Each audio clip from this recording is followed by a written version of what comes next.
First, thank you very much for coming here.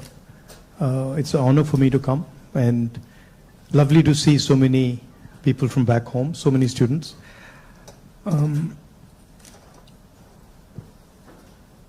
See, opposition at its heart is the voice of people. So if you have parliament, of course, there's a whole sequence of events that go on, but what you're generally thinking about is where and how can I raise issues of the people of India. And you're thinking from a individual perspective, and you're also thinking from a group perspective. You're thinking from a industry perspective, you're thinking from a farmer perspective, and the important thing is that you do it sensitively and after listening and understanding carefully. So very often,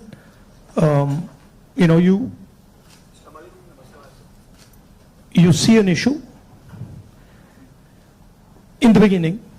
When you're new to politics, you see an issue and you're like, oh, that's what the issue is. But when you go into a little bit of detail, you realize that there is nuance and complexity. So understanding that nuance and then planning your day according to that, that's how it generally works. Parliament, of course, you go there in the morning and then it's like a war. You go in and then you fight. It's a pleasant war. It's reasonably fun at times. It can get nasty also, but it's a war of ideas, war of words, and we are trying to put our point of view across, and the government is trying to suppress our point of view. So that's how that works. And then there are a lot of people who come and see you, different types of people, party people, business people, farmers, these type of delegations. So you're constantly listening to what they're saying. So you just mentioned that you look at issues in a certain way differently. Now, thinking about your career as a politician, the first time you got elected and this time, has there been a change in the way you look at these issues and your mind thinks differently about how to go about them? Quite differently. Now I'm coming to the conclusion that listening is much more important than speaking, right? And listening doesn't just mean that I come there and I listen to you. That's not listening. That somebody you're talking to me and I'm looking at you and I'm hearing what you're saying, but I'm not listening. Listening is a completely different thing. Listening is putting myself in your position. So if you're a farmer, going into the person's life, going into the person's day-to-day life, and then understanding what he's trying to tell you. So listening is fundamental. And then understanding the deeper dynamics. So you then are not just swimming around on the surface, you're raising fundamental issues, and you don't go raising every single issue.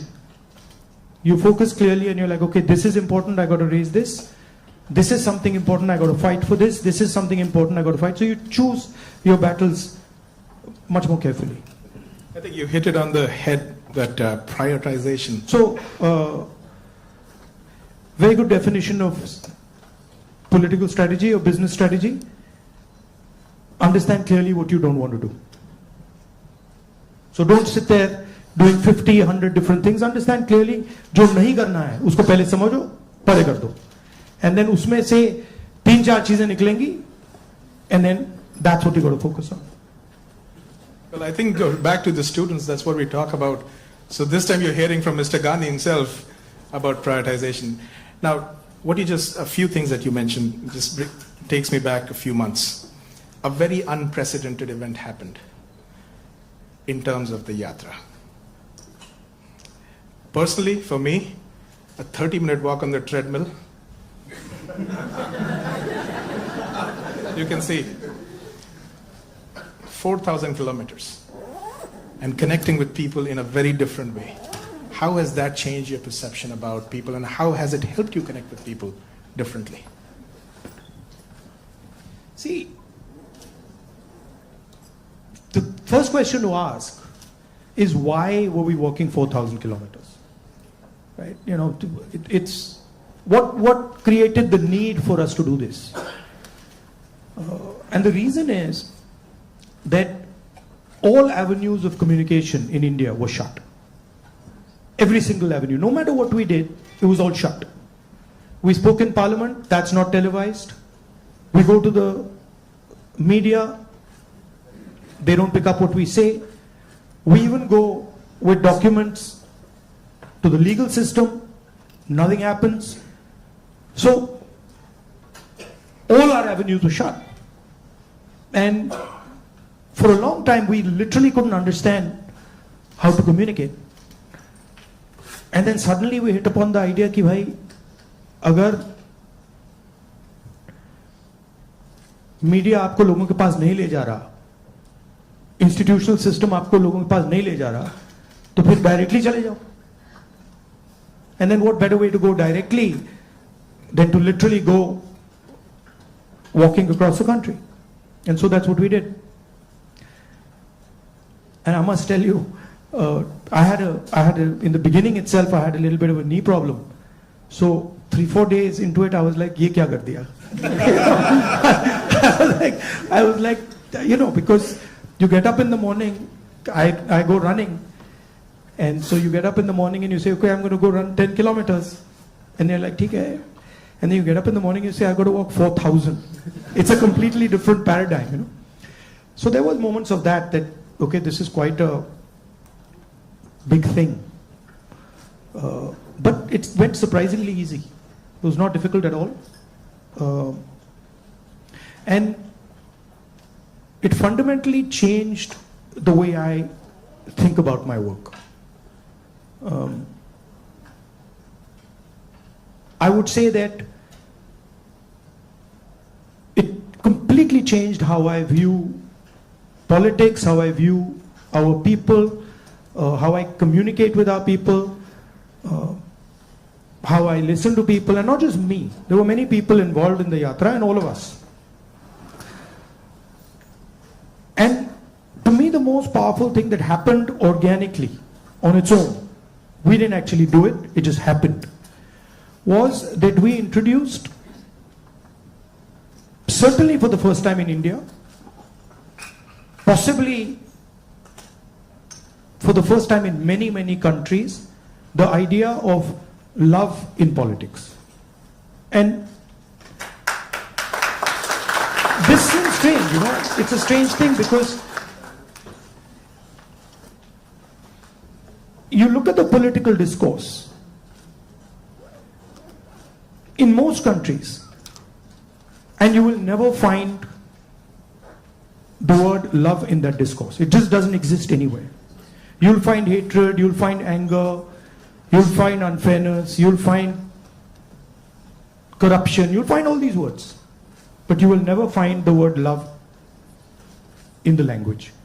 And the Bharat Jodo Yatra actually introduced that idea into the Indian political system. And it has amazed me how that idea has worked. So now when you reflect on the Yatra, you think about, you know, some of the key moments that happened. Is there any like an aha moment that you want to share with us that you never expected it to happen, but it happened in a positive way? I'll tell you what I realized. And many of you people who are in business school and other public facing spaces, I realized that actually when I was in the Yatra was speaking on its own. So I realized that I was there, but pretty much everything that was coming out of my mouth was actually coming from the Yatra, not for me. Right? So there was thousands of people, they were telling me things, it was going, I was listening to them, they were telling me things, and then their words were coming out of my mouth. So I was not communicating as Rahul. I was communicating as the Yatra was communicating. And it took me a little while to figure this out, because first I was like, oh, I'm giving a speech. And I have this idea. And I'm going to say this. But then suddenly it started to occur to me that every single thing coming out of my mouth is actually things people have said to me. And the most beautiful example of this was this slogan that came, which is, Nafrat ke bazaar mein mohabbat ki dukaan khol rahe ho, right? Now you're clapping, but the slogan did not come, it was not my slogan, right? It was not even a slogan of the organizers. It was a guy who came, I saw him, and he was walking with us, and there was a rope which used to surround us, and he was trying to come in, and he couldn't come in. The police would beat him. So I saw him once there, then I saw him somewhere else. And then I told Alankar, who's standing there, I said, Dekho, usko le aao. So anyway, Alankar went looking for him, he had disappeared. Then after some time he came out, he charged through the police, and then he pointed at me like that. And he said, मैं जानता हूँ आप क्या कर रहे हो, मैं जानता हूँ आप क्या कर रहे हो. So I said, क्या कर रहा हूँ? He said, आप नफरत के बाजार में मोहब्बत की दुकान खोल रहे हो. Right? So then I realized that this is not me. This is the sentiment of the crowd that is speaking. And so that would happen again and again. It would happen sometime. Once it happened when a woman came up to me, held my hand, is walking, and I could feel that something was wrong with the way she was holding my hand. So I said, क्या हुआ? She said, वो मुझे मार रहा है. I said, कौन मार रहा है? He said, मेरा पति मार रहा है. तो I said, मतलब? She said, नहीं, वो अभी मुझे मार रहा था, मैं भाग के आई हूं. So I said, तो क्या करूं? तो I said, पुलिस वालों को बताएं? She said, नहीं, पुलिस वालों को मत बताओ. I said, क्यों? She said, और मारेगा.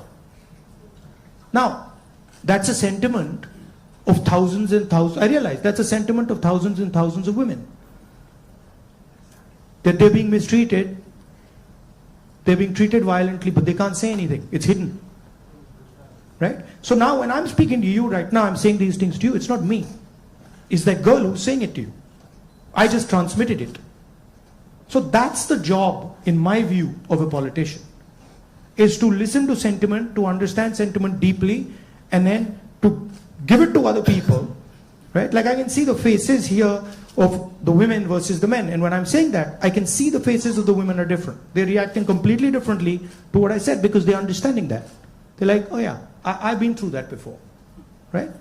So that's the idea. The idea is not that Rahul Gandhi has some fantastic vision for the country, and now he's going to project the vision to the country. The idea is, what is the country saying?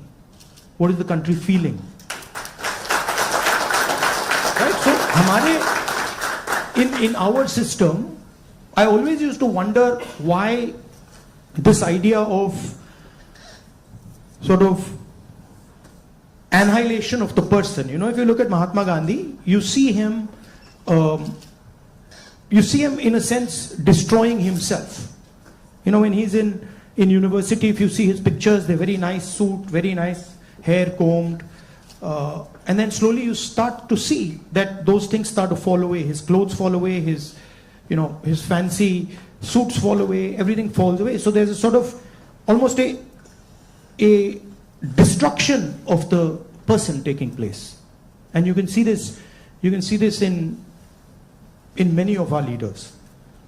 And the reason it's happening is because the person is actually dying, and the voice of other people is taking over, right? I don't know, I'll give you an example.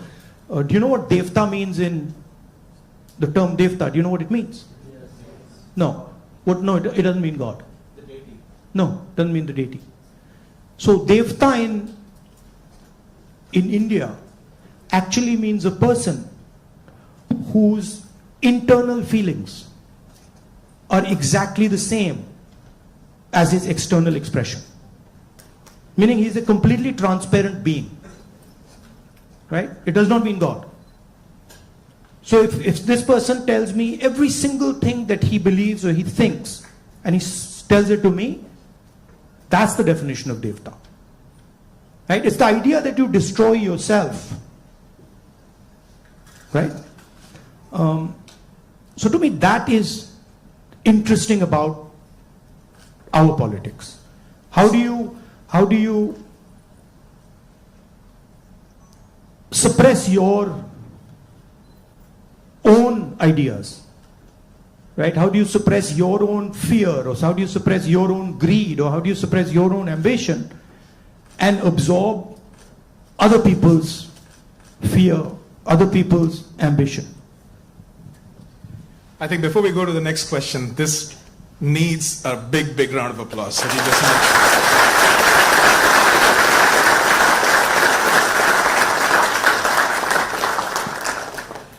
If you look at our big leaders, and historically,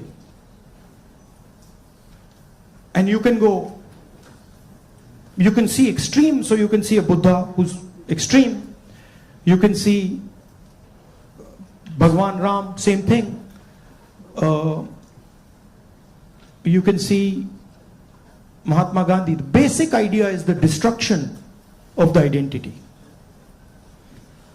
The basic idea is the destruction, basic idea is the destruction of the self, right? And listening to what others are saying. So to me, that's Indian politics.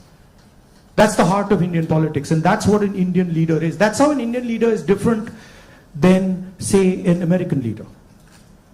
An American leader will say to you, listen, we got to go there, I'm going to take you there, promised land, let's go. Indian leader attacks himself. Gandhi essentially attacked himself. Totally different concept. In some words, in some ways, Bharat Jodo Yatra was an attack on myself. 4,000 kilometer chalna hai, risk hai, guli lag sakti hai, chodo. Let's see what happens. So then that generates a completely different way of thinking and a completely different relationship with people. You know? Idea of Shiva, basically. When they say Shiva is the destroyer, what is he destroying? Himself. That's the idea. Right? He's destroying his ego, he's destroying his structure, he's destroying his beliefs. So Indian political thought, Indian political action is all going inwards. But I mean, I think we might be getting too philosophical. So a good scientist is also that. I agree. Or a good engineer is that. Good yogi is that. In fact, if you're good at pretty much anything, you are destroying yourself in some way. I need a pause for that. One of the important threads in this fabric that we talk about is the youth, and they have a very strong role to play. And especially when you look at US and India, and I see all the students that come in, one of the greatest joys for us here is to work with our students. They just energize us beyond limits. More than 300,000 of them are in the US. About 4,000 of them from India are here at UTD. Where do you see them playing a role in the large scheme of things that India is poised towards? These ambassadors who are sitting here, and of course there are some who have come before and are doing great things here in the US.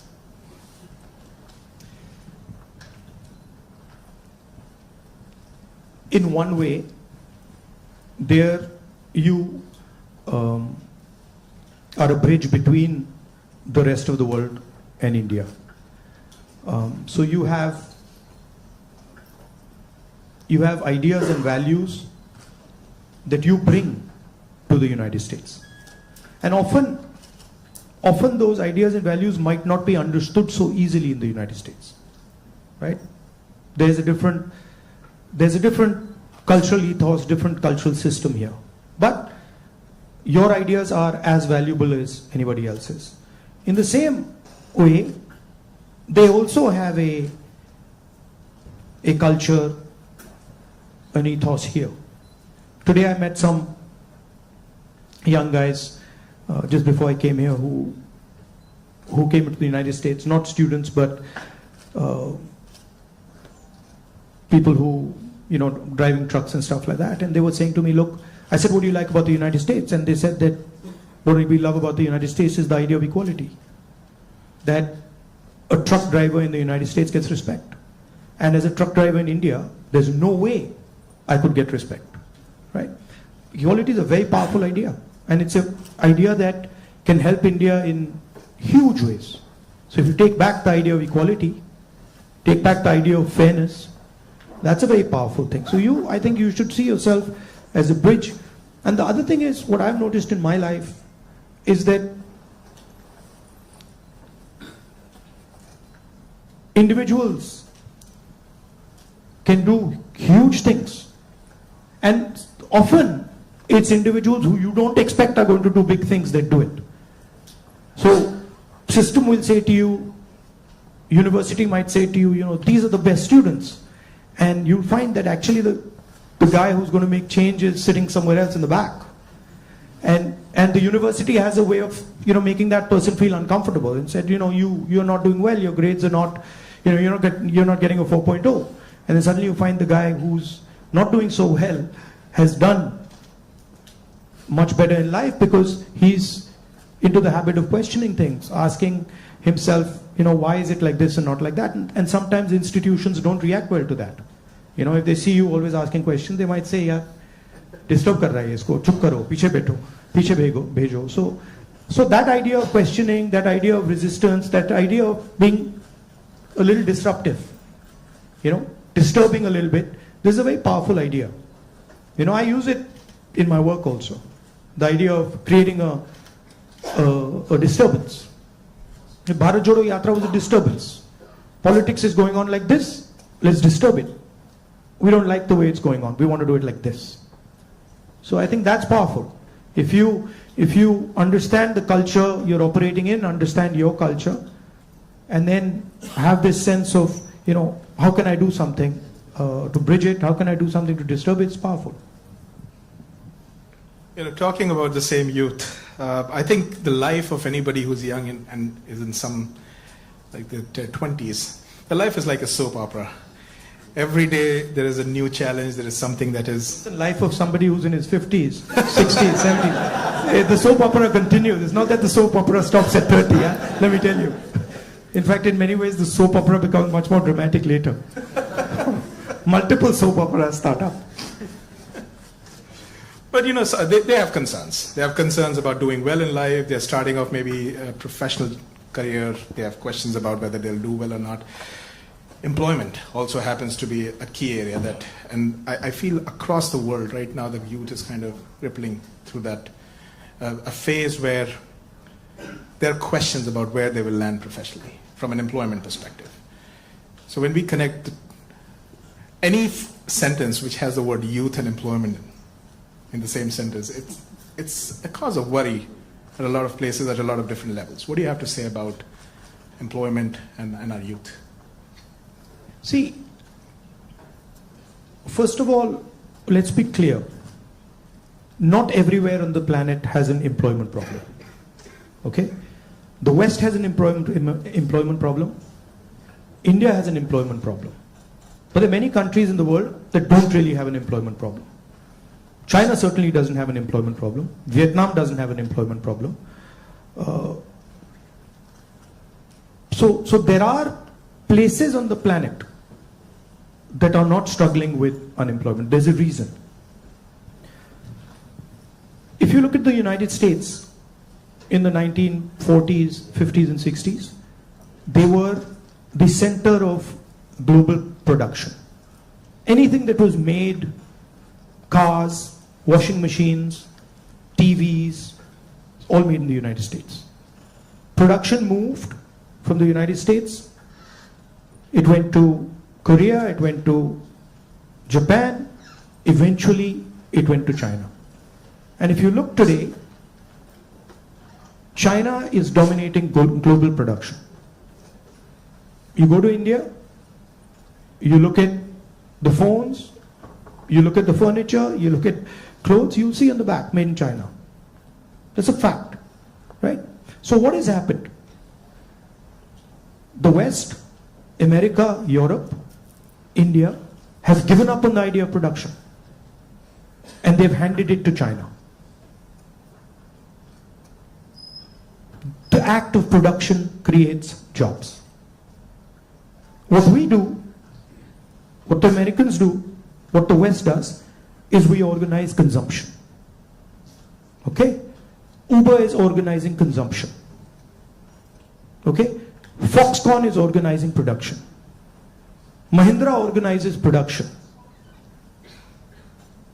Bajaj organizes production. These are the guys who create the jobs. And that is the problem. You're never going to employ India using IT, using consumption. It's not going to happen. So India has to think about the act of production and organizing production. And India has to, it's not acceptable that India simply says, okay, manufacturing, what you call manufacturing or production is going to be the preserve of the Chinese, it's going to be the preserve of the Vietnamese, it's going to be the preserve of the Bangladeshis, right? Bangladesh completely outcompetes us in textiles. Regardless of the problems they're facing right now, they wiped us off. They wiped us clean in textiles, right?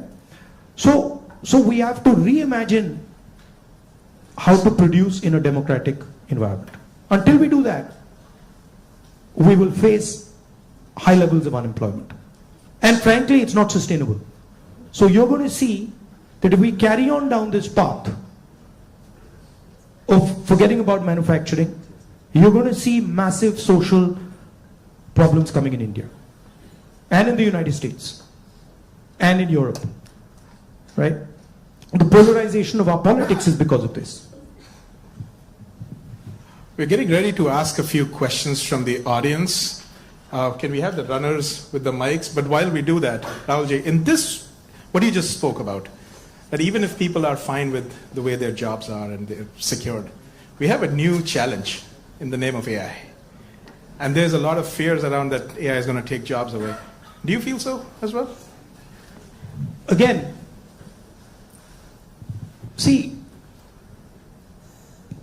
every time you get a new technology, the argument is made that it's going to take jobs away, right? When computers first came, it's going to take jobs away. When calculators first came, it's going to take jobs away. ATMs came, it's going to take jobs away. Okay, this is a fact.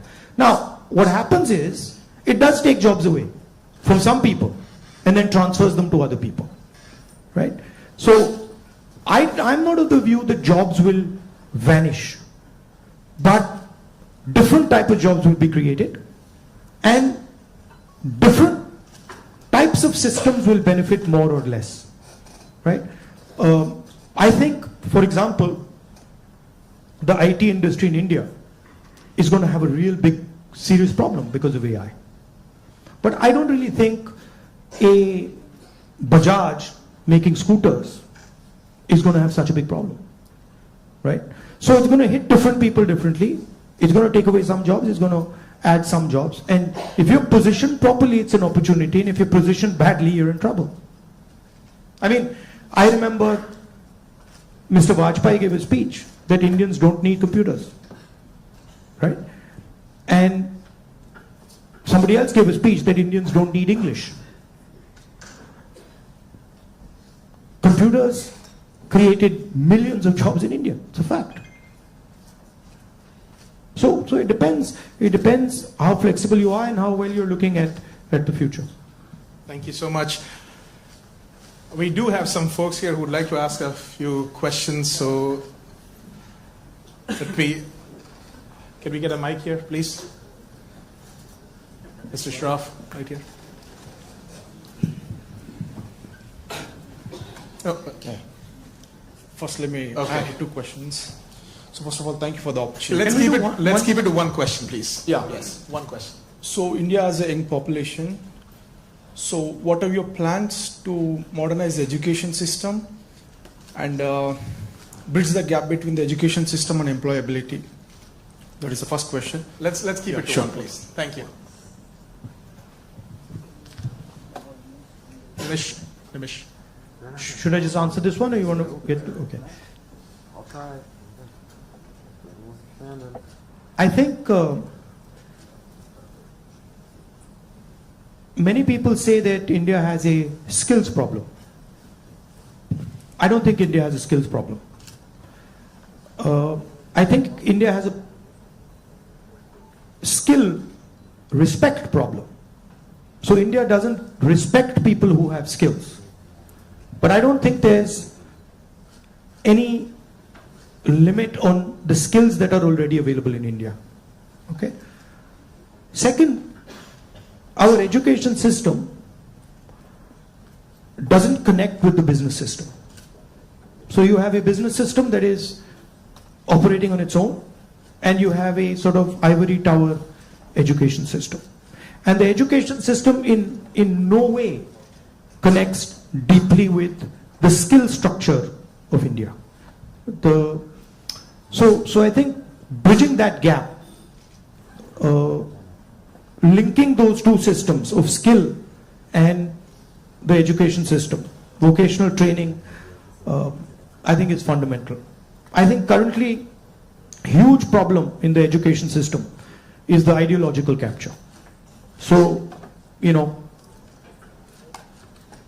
feeding ideology through the education system. Most of our vice chancellors today are placed by the RSS. It's an organization that has a very particular perspective on life, on history, on the future. That's really damaging. Having one organization that is placing all its people in our education system, I think that's damaging. So ensuring that people who run our education system are independent, are not, you know, ideological, or are not committed to sort of a particular way of thinking, I think is important. Thank you. Dr. Gupta. Rahulji, I have a question. What's your vision of creating growth in the industry, manufacturing? No, I don't see. Again, what I think is not as important as what the large mass of Indian people think, right? One problem that you simply cannot solve if you continue on the direction we're on is giving our blue collar workers jobs. You simply, if you carry on this road, you simply cannot do that, right? The only way you're going to give our large mass of people jobs is if you start producing things, if you start manufacturing. And the foundation of manufacturing, you don't just start manufacturing cell phones, right? It is a sequence, right? So you have to go up the value chain if you want to manufacture. A lot of people say, oh no, you can manufacture cell phones directly. Well, cell phones are not being manufactured